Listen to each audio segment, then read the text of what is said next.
takeover of Elon Musk's, or I should say, of Twitter by Elon Musk. And I'm curious if you want to weigh in even on the original conversation we were just having, Jeff, as a management guy.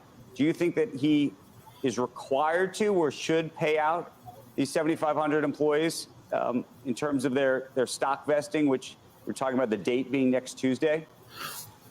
Yeah, I was surprised to see such unanimity on the team there this morning, that you guys did agree that would be the fairest thing to do. And by the way, Andrew, I'll talk about anything with you. I'm so delighted by the invitation. I'd talk about even in defense of Chevron's results. But I think that it certainly it does have some concern about his reputation, even though there's a lot of flamboyance there. Of course, he's brilliant. The world's better off because we have him, but he is quite thin-skinned.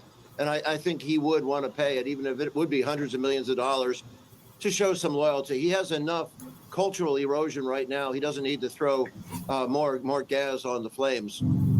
The other big sort of management ethics question that arose yesterday, I don't know if you were focused on with Twitter, was he brought a whole series of employees, engineers, I'm told, from Tesla, SpaceX, and the Boring Company to Twitter's offices to start getting into and speaking with the engineers at Twitter, in part to help him understand what's going on inside the company and what needs engineering work.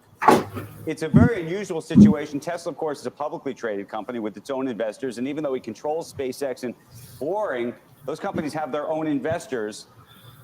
I haven't seen a situation where companies start lending their other companies, their employees, to help them. How should that work? Well, I think that the idea of having a lunch and learn session where you stir up creative ideas by some dramatic parallels is a fine idea to do. However, to bring in these people as if they're the cavalry, as if they're the posse, if they have the solutions, not understanding the very different technologies, I'm sure that you have tremendous geniuses at SpaceX. Why doesn't he throw in Neuralink while he's at it? And each one of these companies have had their misses themselves, of course. The Boring Company, their biggest triumph is they live up to their name. I think it was about 5 years ago, they promised they're going to have these tunnels connecting Las Vegas, Los Angeles, but everything is lost in the desert there. I really haven't seen that we have but success. I'm speaking about it as a resource issue, which is if certain companies, you own one, you own another. I don't want to use the word self-dealing, but there are people who would look at, when you start to use your people in different places in this way, how investors should think about that, or should we think about the Elon Musk empire as just one? Well, the investors got pretty upset, of course, when Solar City, which was failing, got jammed into Tesla.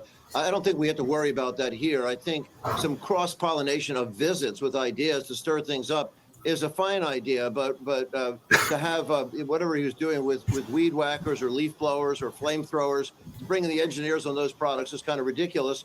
They don't have that, but if they have some creative ideas, bring in anybody who's done something different for a visit. I think actually you and I are actually in quite agreement. If it's a 1 day, 2 day thing, you're just trying to get some ideas going. Yeah, like where are those autonomous taxis? If you start to use them more extensively, it gets more complicated quickly.